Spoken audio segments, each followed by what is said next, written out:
Hello dear students, so welcome to Krishna institute. तो बेटा chapter number 2 geography हम कर रहे हैं। Land, soil, water, natural vegetation and wild life resources. So बेटा yet we had discussed about land.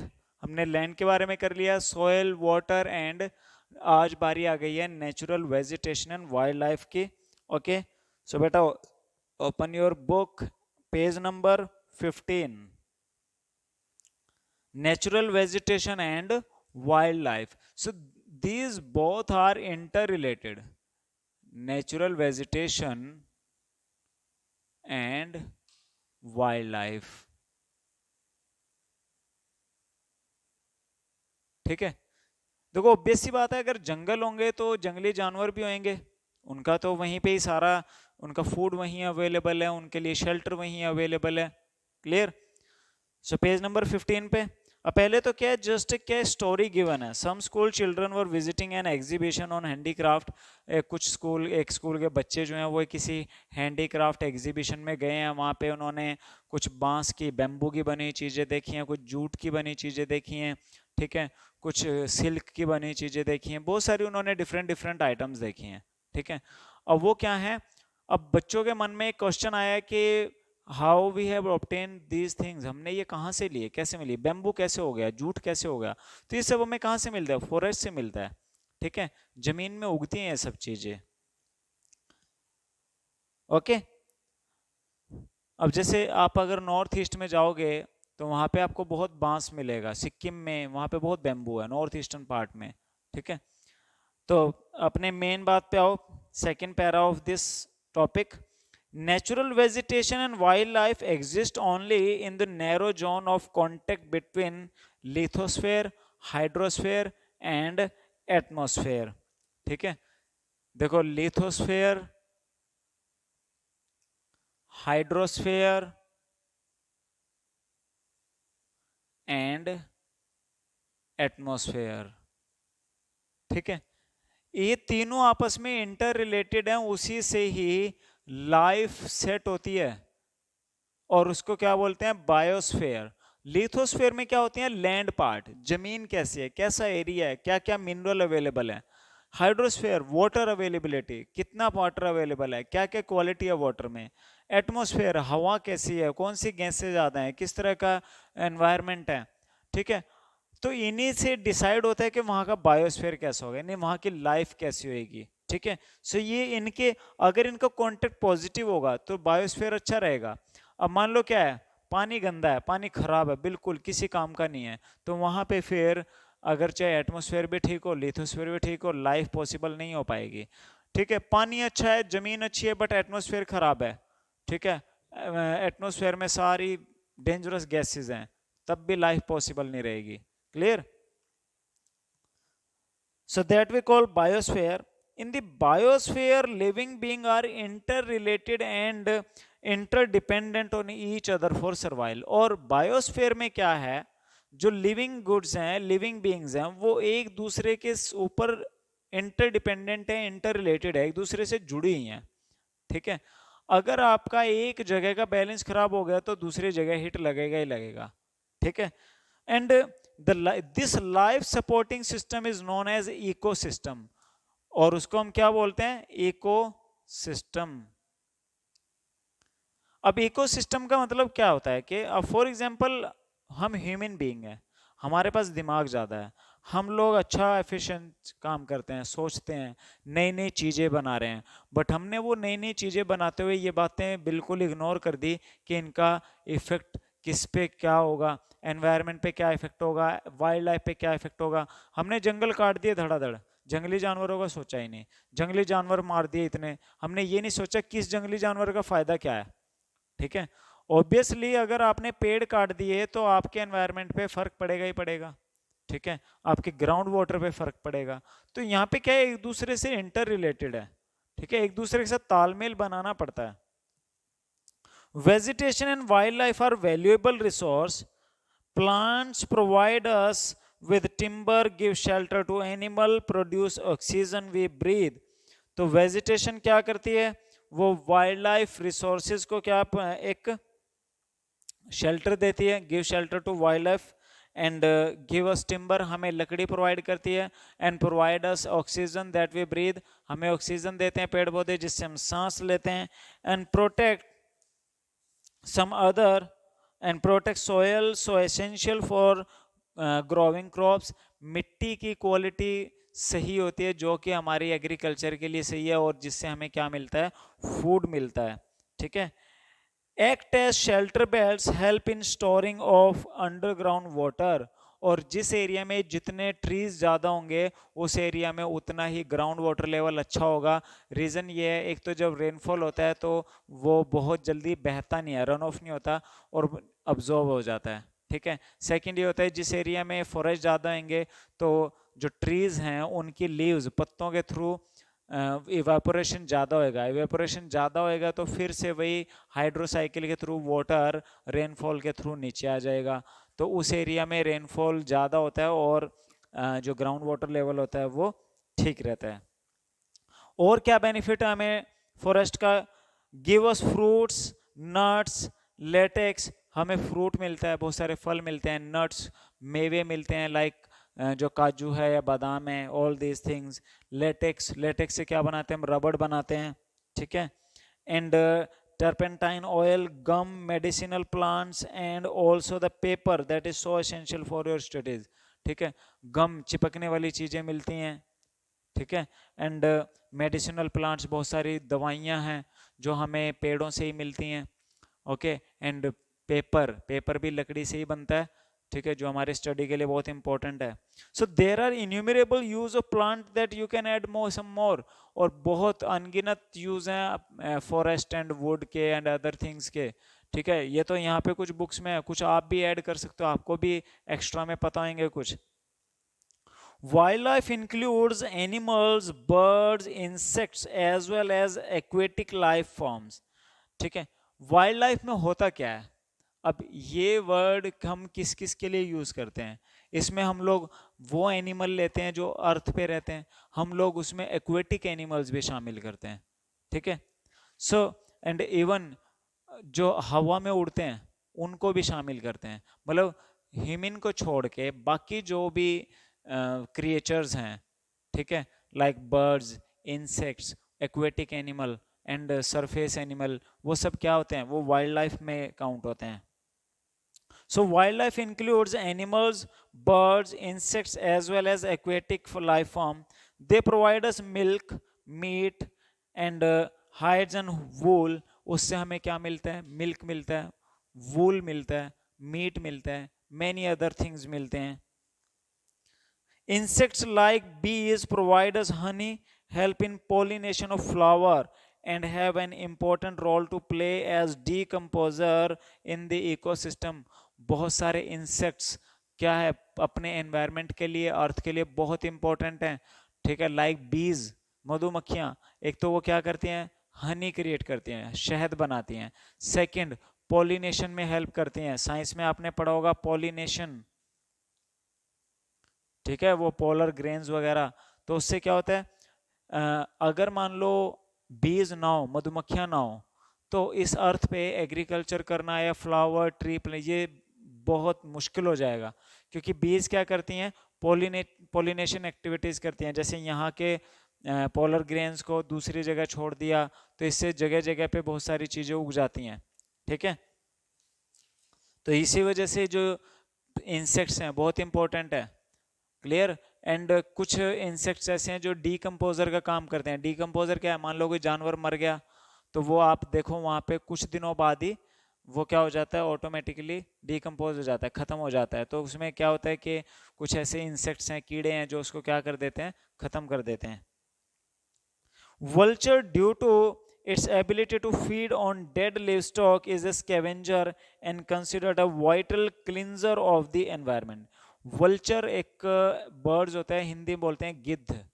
ठीक है। वो क्या है? वो एक नेचुरल क्लींजर है। वो क्या कर सकता है? उसकी एबिलिटी है, वो मरा हुआ जानवर खाता है। यानी नेचर ने सब कुछ एक दूसरे से ऐसे सिस्टम से बनाया। अब शेर है, वो ताजा मांस ही खाता है। कुछ ऐसे जानवर हैं जो खुद जानवर मार के नहीं खाते, बल्कि जैसे शेर जो छोड़ देता है उसको खाते हैं। ठीक है। कुछ सला गड़ा मांस खाते हैं। कुछ मरा हुआ जानवर ही, जैसे कि स्कैवेंजर्स हैं, लाइक वल्चर, ठीक है, गिद्ध, ये खाते हैं। अब अगर मान लो वल्चर ना हो, तो जो जानवर मर गया वो तो मरा ही पड़ा रहेगा, उसको कोई वहां पे बहुत सारे तरीके की बीमारियां फैल सकती हैं, ठीक है।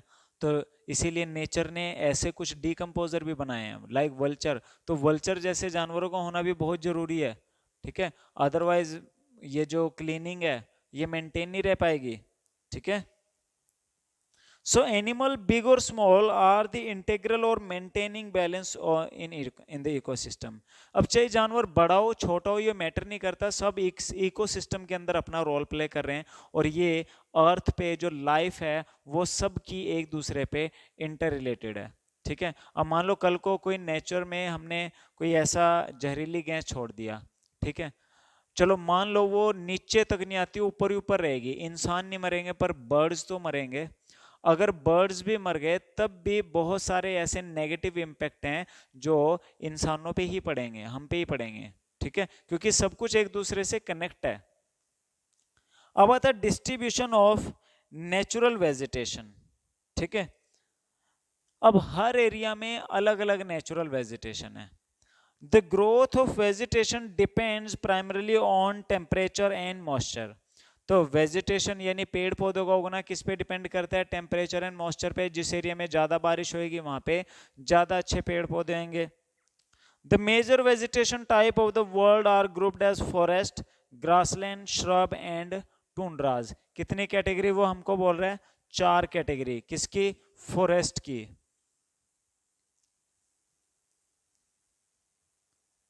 Okay, first forest, second grassland,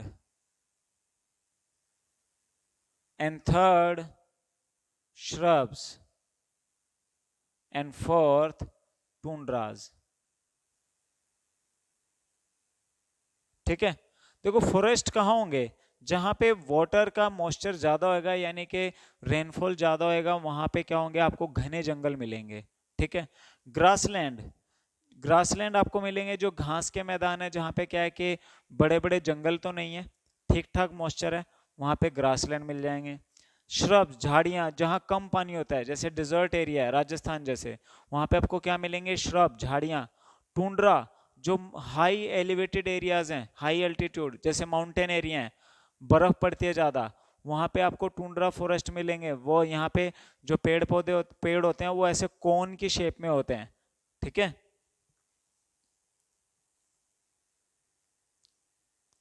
So in the area of heavy rainfall, huge trees may thrive. The forests are thus associated with areas having abundant water supply. तो फॉरेस्ट आपको कहाँ मिलेंगे? जहाँ पे हैवी रेनफॉल होगा, बड़े बड़े पेड़ मिलेंगे, ठीक है। As the amount of moisture decrease, the size of trees and their density reduce. जैसे जैसे मॉइस्चर कम होएगा या रेनफॉल कम होगा, ठीक है, या मान लो इस एरिया में रेनफॉल ज्यादा है, उस एरिया में कम है, तो ज्यादा रेनफॉल वाले एरिया में ज्यादा बड़े बड़े फॉरेस्ट मिलेंगे, पेड़ भी बड़े बड़े होंगे, और कम वाटर एरिया में आपको कम फॉरेस्ट मिलेंगे और पेड़ भी ज्यादा बड़े साइज के नहीं होंगे। And short stunted trees and grasses grow in the region of moderate rainfall, forming the grassland of the world. और जहाँ ठीक ठाक बारिश होती है, यानी ज्यादा भी नहीं होती कम भी नहीं होती, वहां पे आपको क्या मिलेंगे? ग्रासलैंड मिलेंगे। Thorny shrubs and shrub grow in dry areas of low rainfall. जिस एरिया में लो रेनफॉल होता है, कम बारिश होती है, वहां पे आपको मिलेंगे सूखे झाड़ियां, कांटे वाली झाड़ियां, ठीक है, कांटेदार से फॉरेस्ट आपको मिलेंगे।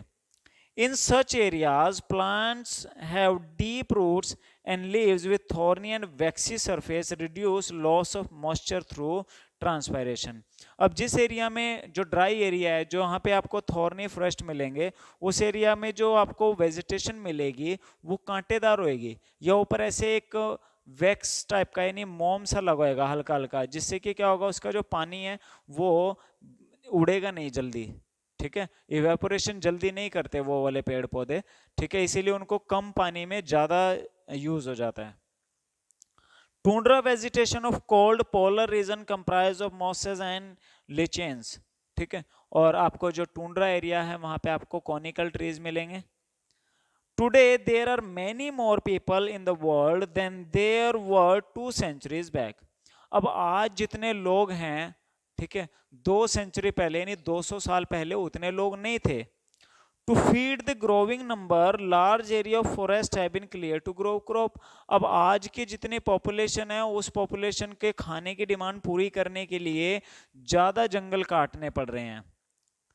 Forest cover all over the world is vanishing rapidly. There is an urgent need to conserve the valuable resource. अब ज़्यादा एग्रीकल्चर के लिए ज़्यादा पेड़ पौधे फॉरेस्ट को काटा जा रहा है, इस वजह से फॉरेस्ट कम हो रहे हैं। एंड इफ फॉरेस्ट कम होएगा then there will be some more problem for human, तब हमारे लिए और ज़्यादा समस्याएं हो जाएंगी। ठीक है, क्योंकि एक तो ऑक्सीजन का प्रॉब्लम रहेगा, वाटर का प्रॉब्लम रहेगा, बहुत सारी प्रॉब्लम जो है उससे रिलेटेड जनरेट हो जाएंगी। ठीक है, अब आप आओ next point, conservation of natural vegetation and wild life. ठीक है, ये तो हमने क्या किया, पहले हमने किया यूज, फिर हमने किया प्रॉब्लम, अब हम बात करते हैं कंजर्वेशन की। How can we conserve forest resources and wild life? So forest are our wealth, plant give shelter to animal and together they maintain the ecosystem. तो फॉरेस्ट क्या है, हमारी वेल्थ है। दूसरा, वो एनिमल्स को शेल्टर देते हैं, रहने का जगह प्रोवाइड कराते हैं, हमारे लिए भी बहुत इंपॉर्टेंट है, तो इकोसिस्टम के लिए बहुत बेनिफिशियल है forest. Change of climatic and human interference can cause the loss of natural habitat for plant and animals. अब अगर क्लाइमेट में चेंज हो जाए या ह्यूमन इंटरफेयर बढ़ जाए, ह्यूमन इंटरफेयर का मतलब क्या है, हम जंगलों के इंटरफेयर क्या करते हैं, हम पेड़ काटते हैं जाके। ठीक है, तो ह्यूमन इंटरफेयर बढ़ जाए, इसकी वजह से क्या होता है, उस एरिया में एनिमल्स को रहना मुश्किल होता है। ठीक है, so many species have become vulnerable or endangered and some are on the verge of extinction।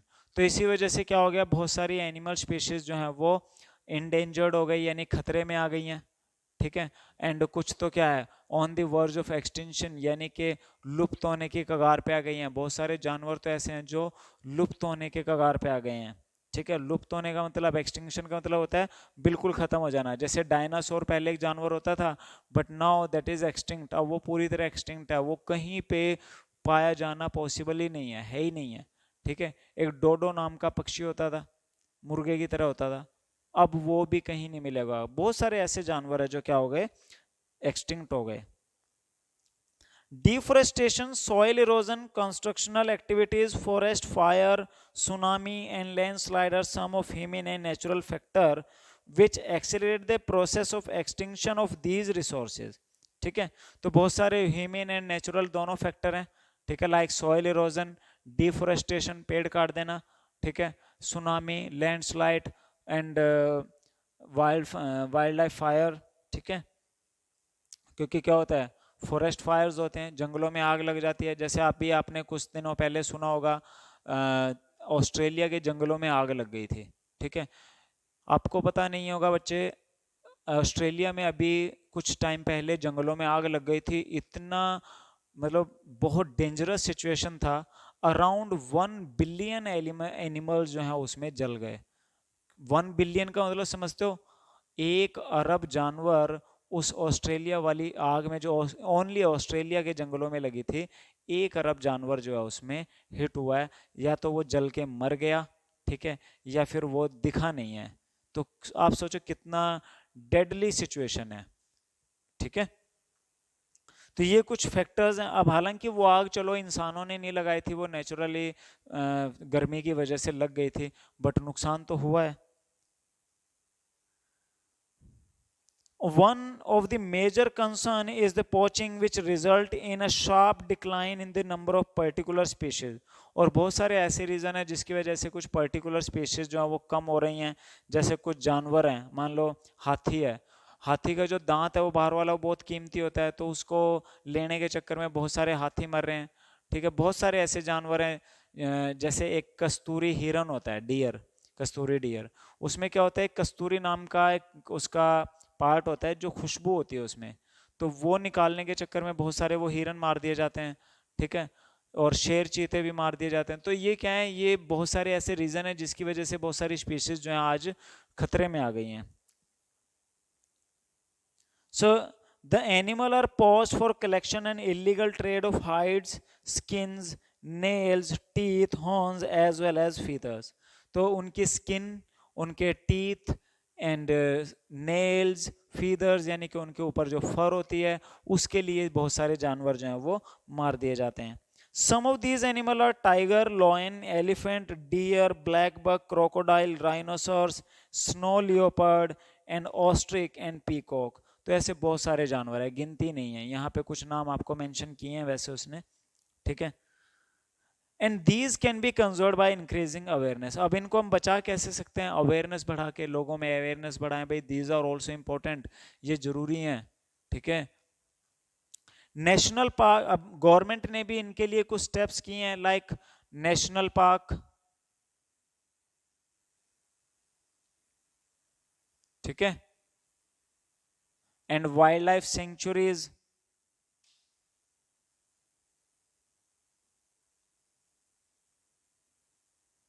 National park क्या होता है कि गवर्नमेंट कुछ फॉरेस्ट और एरिया को रिजर्व कर देती है और उसमें ह्यूमन एक्टिविटी बैन कर देती है, भाई यहाँ पे कोई ह्यूमन एक्टिविटी नहीं होगी, कोई ग्रेजिंग नहीं होगी, ये रिजर्व्ड है एनिमल्स के लिए, ठीक है. वाइल्ड लाइफ सेंचुरीज हैं, उनमें भी यही होता है, रिजर्व कर देती है गवर्नमेंट उस पर्टिकुलर एरिया को किसी एनिमल के लिए, ताकि उन एनिमल को हिट ना लगे, कोई उनको मारे ना, शिकार ना करे. So national park, wildlife sanctuaries, biosphere reserve are made to protect our natural vegetation and wildlife. तो वो natural vegetation wildlife को protect करने के लिए बनाते हैं.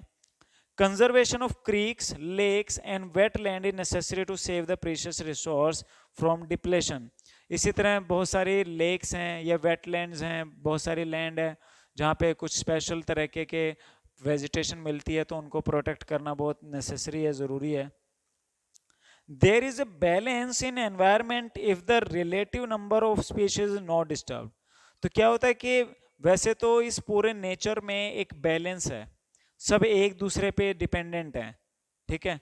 तो अगर मान लो वो कहीं ना कहीं अगर डिस्टर्ब होएगा तो बहुत प्रॉब्लम जनरेट हो सकती हैं. Human activities in several parts of the world have disturbed the natural habitats of many species. और ह्यूमन एक्टिविटी ने बहुत सारी जो स्पीशीज हैं उनके नेचुरल हैबिटेट सिस्टम को ख़त्म किया है, उनकी रहने की जगह जो है वो ख़राब हुई है. जैसे जंगल काट दिए, तो जंगल कट गए तो वो रहेंगे कहाँ पे, ठीक है. Due to indiscriminate killing several birds and animals have either become extinct और on the verge of extinction. और इनडिस्क्रिमिनेट किलिंग यानी बिना सोचे समझे जानवरों को मार देना, उसकी वजह से बहुत सारे बर्ड्स एंड एनिमल्स क्या हो गए हैं, या तो एक्सटिंक्ट हो गए हैं या on the verge of extinction है, यानी कि लुप्त होने के कगार पे हैं. ऐसा नहीं है कि गवर्नमेंट काम नहीं करती, बहुत सारी ऑर्गेनाइजेशन है जो एनिमल्स के लिए काम करती है. गवर्नमेंट एनिमल्स को बचाने के लिए बहुत काम करती है. Awareness programme like society social forestry and one mahotsav should be encouraged at the regional and community level. तो क्या है कि गवर्नमेंट को चाहिए वो कुछ वन महोत्सव या सोशल फॉरेस्ट्री के लिए लोगों को कहीं ना कहीं एनकरेज करे, जिससे कि लोगों को पेड़ पौधे लगाने के रिगार्डिंग एनकरेज करे. School children should be encourage to bird watch and visit natural camp so that they appreciate the habitat of very species. बच्चों को दिखाना चाहिए भाई ये जानवर हैं, इनको ऐसी कंडीशन चाहिए होती हैं ताकि वो उनके लिए नुकसान ना करें, ठीक है. कहीं ऐसा ना हो कल को अब कोई एरिया है जहाँ पे बहुत सारे बर्ड्स हैं, ठीक है, बट कल को क्या किया वहाँ पे हमने उस एरिया में कोई ह्यूमन डेवलपमेंट कर दिया, ठीक है, पार्क बना दिया या वहाँ पे बिल्डिंगें बन गई, तो अब वो एनिमल्स को छोड़नी पड़ेगी वो जगह. Many countries have passed laws against the trade as well as killing of birds and animals. बहुत सारी countries ने क्या किया है, birds को and जो animals हैं उनको मारने को वजह से बहुत सारे ऐसे laws बनाए हैं, भाई कोई उनको मारेगा नहीं, उनके लिए punishment के provision किए हैं, ठीक है. In India, killing lions, tiger, deer, great Indian bustard and peacock is illegal. India में भी बहुत सारे ऐसे एनिमल्स हैं जिनको मारना इलीगल है, ठीक है. लाइक लॉयन है या टाइगर है, टाइगर तो हमारा नेशनल एनिमल ही है, ठीक है. और भी बहुत सारे ऐसे एनिमल है जिनको मारना इलीगल है. An international convention cites has been established that lists several species of animal and birds in which trade is prohibited and conservation of plant and animal is an ethical duty of every citizen. और एक international organisation है site जो कि क्या करती है कि list maintain करती है, ठीक है, जिसमें कि जो स्पीशीज वेदर वो नेचुरल वेजिटेशन यानी पेड़ पौधों की है या एनिमल्स की है, उनकी लिस्ट मेंटेन करती है, उनको प्रोटेक्शन के लिए काम करती है, ठीक है। And this is the ethical duty of every human. हर इंसान का ये फर्ज बनता है, ड्यूटी बनती है कि वो हर एनिमल को बचाए, ठीक है, ताकि ऐसा ना हो कि कल को वो अगर वो ख़त्म हो उसकी वजह से कोई इनडायरेक्टली मुसीबत हम पे आके पड़े, ठीक है। तो बेटर ये है कि हम उनको बचाने के लिए काम करें, ठीक है। तो ये था बेटा हमारा second chapter, chapter number 2 geography, जो कि आज हमारा कंप्लीट हो गया, ठीक है। तो नेक्स्ट वीडियो में आपको मैं इसके क्वेश्चन करवाऊंगा और ये चैप्टर आपने सारा रीड करना है अच्छे से, दोबारा एक एक चीज़ समझनी है, अपने लेवल पे नोट्स भी बनाने हैं। ओके बेटा, थैंक यू सो मच।